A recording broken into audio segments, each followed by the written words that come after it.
வணக்கம். 10 மணி செய்தி தொகுப்பிற்கு உங்களை வரவேற்கின்றோம். இன்றைய நாளின் முக்கிய நிகழ்வுகளை நேரலையில் வழங்குவதற்காக களத்திலிருந்து செய்தியாளர்கள் இணைந்துள்ளனர். குறிப்பாக 10 மற்றும் 12ஆம் வகுப்பு பொதுத் தேர்வில் தொகுதி வாரியாக முதல் 3 மதிப்பெண்களை பெற்ற மாணவர்களுக்கு தாவேக தலைவர் விஜய் ஊக்கத்தொகை மற்றும் சான்றிதழ் வழங்குவது குறித்து செய்தியாளர்கள் வேல்முருகன் மற்றும் வினோத், பாமக தலைவர் அன்புமணி ராமதாஸ், சென்னை உள்ளிட்ட 6 மாவட்ட நிர்வாகிகளோடு ஆலோசனை நடத்துவது குறித்து செய்தியாளர் கோகுல், அதிமுக பொதுச் செயலாளர் எடப்பாடி பழனிசாமி தலைமையில் 2வது நாளாக நடைபெறும் மாவட்ட செயலாளர்கள் ஆலோசனை கூட்டம் குறித்து செய்தியாளர் சுபாஷ் ஆகியோர் தகவல்களை தர உள்ளனர். இவர்களுடன் பேசுவதற்கு முன்பாக இந்த நேரத்திற்கான தலைப்புச் செய்திகளை பார்க்கலாம். அன்பு கடலில் இதோ உங்களை சந்திக்க வந்து கொண்டிருக்கிறார். தமிழ்நாட்டின் மூலை முடுக்கில் இருந்து கல்வியில் சிறந்த மாணவ மாணவிகள் அலைக்கடல் என கூடியிருக்கிற இந்த அரங்கத்தில் உங்கள் அண்ணனாக உங்களையெல்லாம் சந்தித்து உங்களை ஊக்குவிக்க வெற்றி தலைவர் விஜய் 10 மற்றும் 12ஆம் வகுப்பு பொதுத் தேர்வில் மாவட்ட அளவில் அதிக மதிப்பெண்களை பெற்ற மாணவர்களுக்கு தாவேக தலைவர் விஜய் ஊக்கத்தொகை மற்றும் சான்றிதழ்களை தர இந்த நிகழ்ச்சியானது நடைபெற்றுக் கொண்டிருக்கிறது. இந்த நிகழ்ச்சி நடைபெறும் மண்டபத்திற்குள் விஜய் வருகை தந்திருக்கிறார். அதன் நேரலை காட்சிகளை நாம் பார்த்து கொண்டிருக்கிறோம். மாணவ மாணவிகள் மற்றும் பெற்றோர்கள் சூழ அங்கு விஜய் வருகை தந்திருக்கிறார். இது குறித்த கூடுதல் விவரங்களோடு இணைந்திருக்கிறார் நமது செய்தியாளர் வேல்முருகன். விவரங்களை பதிவு பண்ணலாம். தமிழக வெற்றி கழகத்தின் சார்பில் 3ஆம் ஆண்டாக தற்போது 10ஆம் வகுப்பு 12ஆம் வகுப்புல அதிக மதிப்பெண் பெற்ற மாணவர்களை தற்போது பாராட்டு விழாவானது தற்போது மகாபலிபுரத்தில் நடைபெற்று இருக்கிறது. இதுல தமிழக வெற்றி கழக தலைவர் விஜய் தற்பொழுது இந்த மேடை அரங்கத்திற்கு வந்திருக்கிறார். வழக்கமாக கடந்த ஆண்டுகள்ல தற்பொழுது முதல் 10 நிமிடங்கள் பல்வேறு அரசியல் ரீதியான கருத்துக்களை தெரிவிக்கப்பட்டிருந்தாலும் கூட இந்த ஆண்டு அரசியல் கட்சி துவங்கிய பிறகு நடைபெறக்கூடிய முதல் நிகழ்ச்சி என்பதால இதில் அரசியல் பேச மாட்டார் என்று தெரிவிக்கப்பட்டிருக்கிறது. இருந்தாலும் கூட பள்ளி மாணவர்களை ஊக்கப்படுத்தும் விதமாக அவர் பேசுவார் என்று கூறப்படுகிறது. தற்பொழுது தமிழக வெற்றி தலைவர் விஜய் குறிப்பாக சிறப்பு மாணவர்களாக இருக்கக்கூடிய மாற்றுத்திறனாளி மாணவர்கள், பார்வை மாற்றுத்திறனாளி மாணவர்களுடன் புகைப்படம் எடுத்துக் கொள்ளக்கூடிய காட்சிகளை பார்க்கிறோம். பார்வை மாற்றுத்திறனாளி மாணவர்களுடன் கை குலுக்கி அந்த புகைப்படம் எடுக்கக்கூடிய காட்சிகளை தற்போது பார்க்கிறோம். கிட்டத்தட்ட இன்றைய தினத்தை பொறுத்தவர்களுக்கு 530க்கும் மேற்பட்ட 10ஆம் வகுப்பு மற்றும் 12ஆம் வகுப்பு மாணவர்கள் இந்த அரங்கத்திற்கு வந்திருக்கிறார்கள். மகாபலிபுரத்தில் இருக்கக்கூடிய தனியார் நட்சத்திர விடுதியில இதற்கான விழா ஏற்பாடுகள் செய்யப்பட்டிருக்கிறது. கிட்டத்தட்ட 16 மாவட்டத்தைச் சேர்ந்த 88 தொகுதிகளாக பிரிக்கப்பட்டு முதற்கட்ட நிகழ்ச்சியானது நடைபெற இருக்கிறது.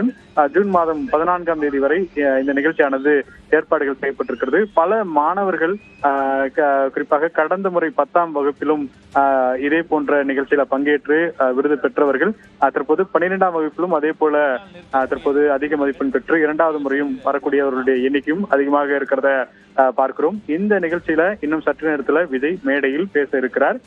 இதே போன்ற ஏற்கனவே 2 நிகழ்ச்சியில விஜய் பேசுகின்ற பொழுது நீட் விவகாரம், அதே போல மும்மொழி விவகாரம், கல்வியை மாநில பட்டியலில் கொண்டு வர வேண்டும், இது போன்ற பல விஷயங்களை அவர் மாணவர்கள் மத்தியில பேசினார். அதே போல போதை பழக்கங்களுக்கு மாணவர்கள் அடிமையாக கூடாது, அதற்கான விழிப்புணர்வோடு இருக்க வேண்டும், நல்ல நட்பு ரீதியான பழக்கங்களை மேம்படுத்த வேண்டும் உள்ளிட்ட பல விஷயங்களை மாணவர்கள் மத்தியில பேசிய நிலையில தற்போது இந்த நிகழ்ச்சியில விஜய் இன்னும் சற்று நேரத்தில் இந்த புகைப்பட நிகழ்ச்சிகள் நிறைவு பெற்ற பிறகு வழக்கமாக துவங்கக்கூடிய வகையில தற்போது தமிழ் தாய் வாழ்த்துடன் நிகழ்ச்சியானது தொடங்க இருக்கிறது. சிவரஞ்சனி. வேல்முருகன், இந்த நிகழ்ச்சியில் என்னென்ன சிறப்பு ஏற்பாடுகள் எல்லாம் செய்யப்பட்டிருக்கிறது? குறிப்பாக இன்று தினத்தை பொறுத்தளவிற்கு தமிழக வெற்றி கழகத்தினுடைய தலைவர் விஜய் இன்னும் சற்று நேரத்தில் மாணவர்கள் மத்தியில பேச இருக்கிறார். 10 நிமிடங்கள் பேசுவார் என்று தெரிவிக்கப்பட்டிருக்கிறது. குறிப்பாக அரசியல் ரீதியான அந்த பேனர்கள் தவிர்க்கப்பட வேண்டும் என்று விஜய் கூறியதன் அடிப்படையில இந்த தினத்தில் இந்த மண்டபம் சுற்றிலும் எந்த பகுதியிலும் பேனர்கள் வைக்கப்படவில்லை. அதே போல விஜய் மாணவர்கள் மத்தியில இது ஒரு அரசியல் நிகழ்ச்சியாக கொண்டு செல்லக்கூடாது என்ற ஒரு கருத்தில் உறுதியாக இருப்பதாக கூறப்படுகிறது. அதன் அடிப்படையில் இந்த நிகழ்ச்சிக்கான அந்த திட்டமிடல் அப்படிங்கிறது குறிப்பாக அவருடைய துவக்க உரை அப்படிங்கிறது ரொம்ப எளிமையாக அறிவுரையான கருத்துக்கள் மட்டுமே, மோட்டிவேஷனல் ஸ்பீச் என்று சொல்லக்கூடிய வகையில இருக்கும் என்று கூறப்பட்டிருக்கிறது. இதனை தொடர்ந்து இன்றைய தினத்தில் 4 மணி வரைக்கும் கிட்டத்தட்ட ஒரு 530க்கும் மேற்பட்ட மாணவர்களுக்கான அந்த ஊக்கத்தொகை வழங்கக்கூடிய நிகழ்ச்சியானது தொடங்கப்பட இருக்கிறது. தற்போது முதலாவதாக நிகழ்ச்சியினுடைய துவக்கமாக தற்போது தமிழ்த்தாய் வாழ்த்தானது பாடப்பட இருக்கிறது. விஜயை பொறுத்தளவிற்கு எப்பொழுதும் சிறப்பு மாணவர்களாக இருக்கக்கூடிய மாற்றுத்திறனாளி மாணவர்கள், அதே போல பார்வை மாற்றுத்திறனாளி மாணவர்கள் என்று அவர்களுக்கு தனியான அந்த ஊக்கத்தொகை என்பது வழங்கி வருகிறார். அவர்களை கௌரவிக்கிறார். அதே போல தமிழ்நாடு முழுவதும் மிக முக்கியமாக ஒவ்வொரு தொகுதியிலும் முதல் 3 மதிப்பெண் பெற்றிருக்கக்கூடிய 10ஆம் வகுப்பு 12ஆம் வகுப்பு மாணவர்களுக்கான அந்த ஊக்கத்தொகை வழங்கி வருகிறார். குறிப்பாக இது கடந்த காலங்கள்ல மிகவும் நீண்ட நேரமாக இரவு 11 மணி வரைக்கும் இந்த நிகழ்ச்சியானது நடைபெற்றதன் காரணமாக இந்த முறை 3 பகுதிகளாக குறைக்கப்பட்டிருக்கிறது. கடந்த ஆண்டை பொறுத்தளவுக்கு 135 தொகுதிகள் பிரிக்கப்பட்டது. ஆனால் தற்போது 88 தொகுதிகளாக பிரிக்கப்பட்டு இன்று மாலைக்குள்ளாக இந்த நிகழ்ச்சியை நிறைவு செய்வதற்கு ஏற்பாடுகள் செய்திருக்கிறார்கள். அதே போல மதிய உணவும் ஏற்பாடுகள் செய்யப்பட்டிருக்கிறது. எப்பொழுதும் விஜய் இது போன்ற நிகழ்ச்சியில பங்கேற்கின்ற பொழுது அரிசி உணவானது வழங்கப்படுகிறது. அதற்கு தற்போது இந்த ஆண்டும் தற்போது முழுக்க நிகழ்ச்சியில வரக்கூடிய பங்கேற்கக்கூடிய பெற்றோர்கள் மற்றும் மாணவர்களுக்கான அந்த உணவுகள் வழங்கப்பட்டு மீண்டும் அவர்கள் திரும்ப செல்வதற்கான வாகன ஏற்பாடுகளும் செய்யப்பட்டிருக்கிறது. அந்தந்த மாவட்டங்களுக்கு கிட்டத்தட்ட ஒரு 16 மாவட்டத்தை சேர்ந்த மாவட்ட நிர்வாகிகளும் இதில் வந்து பங்கேற்றிருக்கிறார்கள். அவர்கள் பத்திரமாக மீண்டும் அழைத்து செல்வதற்கான ஏற்பாடுகள் செய்யப்பட்டிருக்கிறது. தற்போது விஜய் இன்னும் சற்று நேரத்தில் மேடையில் பேச இருக்கிறார். இந்த நிகழ்ச்சியில் கலந்து கொள்வதற்காக தாவேகவிலிருந்து எந்தெந்த முக்கிய நிர்வாகிகள் எல்லாம் தற்போது அங்கு வருகை தந்திருக்கின்றனர்?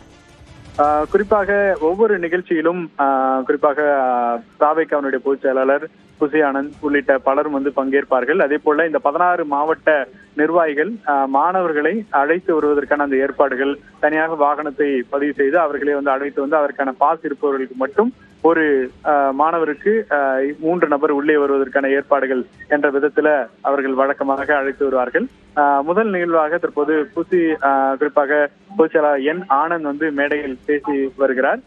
மாணவர்களை வந்து வாழ்த்து தெரிவிக்கக்கூடிய வகையில இந்த நிகழ்ச்சியானது நடைபெற இருக்கிறது. அதே போல விஜய் பேசுகின்ற பொழுது இன்றைய தினத்தில் அறிவுரையாக இருந்தாலும் கூட அதில் உள்ளர்த்த அரசியல்கள் இருக்குமா அப்படிங்கிற ஒரு எதிர்பார்ப்பு இருக்கிறது. அதே போல கடந்த காலங்கள்ல அவர் நீட் விவகாரத்துல அப்பொழுது அது ஒரு மிக முக்கியமான பிரச்சனையாக இருந்தது.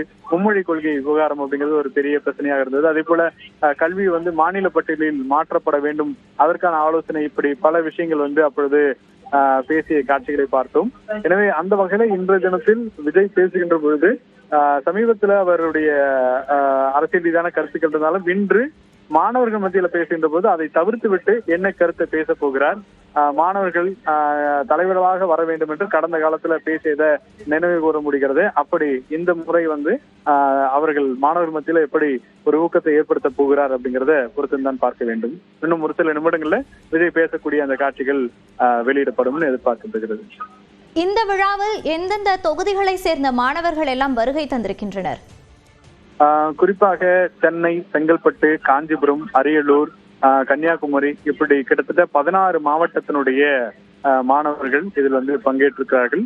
அதிலும் காட்டிலும் குறிப்பாக மாற்றுத்திறனாளி மாணவர்கள், அதே போல பார்வை மாற்றுத்திறனாளி மாணவர்கள், சிறப்பு மாணவர்கள் என்று அழைத்து வரப்பட்டிருக்கிறார்கள். எப்பொழுதுமே விஜய் அவர்களுடைய நிகழ்ச்சியில முதல் வரிசையில் அவர்கள் அமர வைக்க